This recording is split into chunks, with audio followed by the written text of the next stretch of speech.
no more Congora, no more corruption, and now no more impunity by the selfish people and agents of foreign interests to systematically denigrate the efforts of the people to develop themselves, and also some people endlessly committing crimes and using the law to shield them. There was a weakness on the part of the political, administrative, and legal cadres of the government in allowing this impunity to continue for so long. Some people say people have been abusing Museveni, but Museveni has been ignoring them. That is true. But those malignments were slowing down our growth. Some investors and tourists are scared away from coming to Uganda on account of those false stories. I have got many examples. When people come here, they get amazed about the progress, seeing what's on the ground compared to the stories they have been hearing. It is therefore good that security forces have come in to fill the gap. In the past, I did not have enough cadres to fill this gap. It is not only the security forces that are filling this gap. A year or two back, Honorable Fred Byamukama helped Uganda to expose the criminals that had turned State House into a mafia center. State House here had become a mafia center. The priests to wipe out the enmity with some rituals that cleanse away the blood. Therefore, the colonial concept that somebody can commit an offense and then deny it is very provocative to we, the indigenous people. It represents impunity. Aware of this orientation of our people, we could not bear listening to the line of people like Muhwezi. In the case of the Semto murders, where it was the beer inside Zaburoni that was guilty, but not Zaburoni. Since Zaburoni had made himself a jerrycan of alcohol, and that jerrycan had killed 3 Ugandans, Zaburoni and his colleague had to be shot in public and at a point where they had killed people. It is that initial act of balanced justice that catapulted the prestige of the NRM in Buganda and Uganda. The Baganda said, Bano Balina Mazima. These are people of truth and justice. Hence, the Wakiri Trevor Kakuturo you are talking about now. The Wakiri Trevor Kakuturo came because of strict accountability, which we had started when we were in the bush. Even when we came into government, the same was maintained. Indeed, some soldiers have been executed in public for killing people. Examples are Sergeant Kibonge, Sergeant Omona, Private Codet, etc., etc. If Uganda had been peaceful in 1982, in the case of Zaburoni and group, we could have explored the option of Ukaraba. That was the only way we could save Zaburoni, to have blood settlement. But we didn't have that opportunity. Therefore, on the side of the NRA, we came with the spirit of the indigenous justice. However, in the wider system, the legal practitioners and some of the elite adhered to the colonial system that is quite ridiculous in some cases. Take the example that sometimes the accused can refuse to answer. In the tribe, you say, I don't want to answer, you are guilty.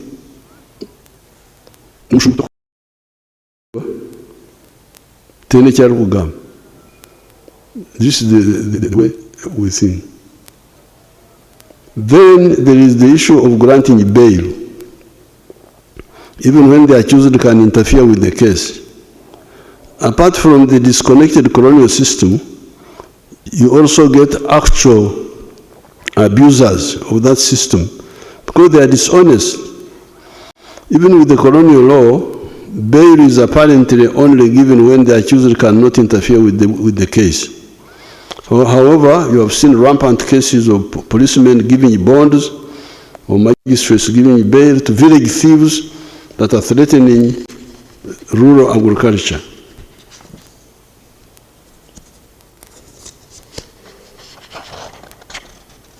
So that was one problem.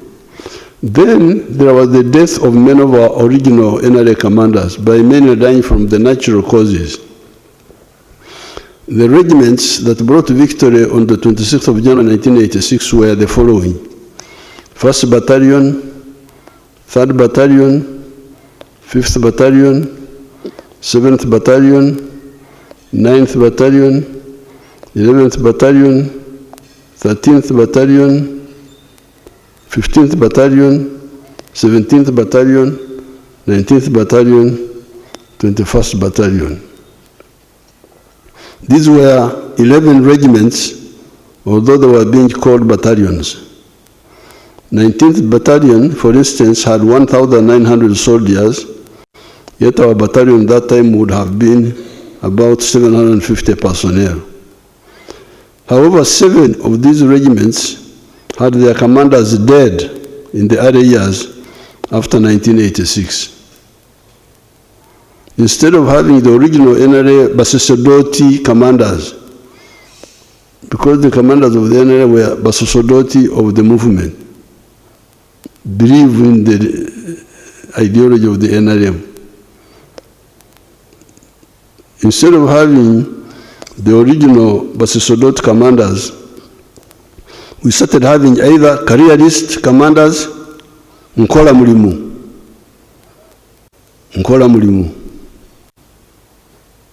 Ndikumusara, or even actual opportunists, Najakulia. This is how you started having corruption in the army, stealing army ration, stealing army fuel, stealing army funds.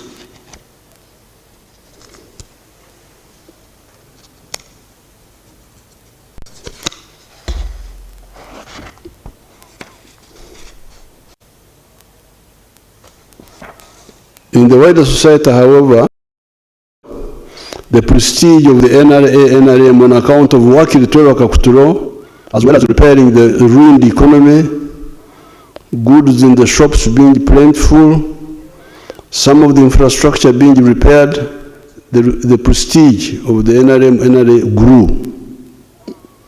So our cadreship was becoming weaker, but still the reputation of the prestige of the NRM grew because of the successes.